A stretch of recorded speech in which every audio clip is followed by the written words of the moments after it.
करा जरा.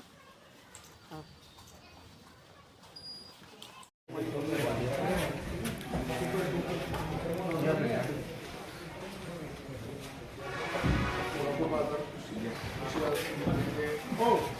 आपण जो मला सत्कार केला त्याबद्दल मी मनपूर्वक आपले सर्वांचे आभार मानतो आणि धन्यवाद देतो.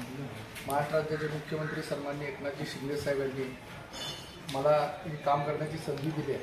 आपल्या सर्व व्यापारी वर्गाचा माझ्या मागे साथ आशीर्वाद नक्की असावे अशी मी सिद्धेश्वरच्यांनी प्रार्थना करतो.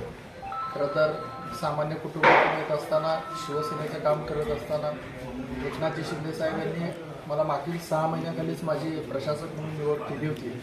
परंतु त्यावेळेसचे जे काही बॉडी होती सगळ्यांची मागणी आली की 6 महिने त्यांना मुदतवाढ पाहिजे आहे. त्यामुळं आपले महाराष्ट्राचे मुख्यमंत्र्यांनी त्यांना 6 महिन्याची मुदतवाढ दिली. परंतु एक सामान्य कार्यकर्त्याला ताकद देणारा नेता म्हणून ज्यांची ओळख आहे त्यांनी 6 महिन्याखाली माझं नाव डिक्लेअर झालेलं असताना थांबायला लावलं. परंतु 6 महिन्यांनी स्वतःहून बोलून हे पद मला दिलेलं आहे. त्याबद्दल नक्कीच त्यांचा जो विश्वास माझ्यावर आहे तो पूर्ण करण्यासाठी आपल्या सगळ्यांची साथ मला पाहिजे.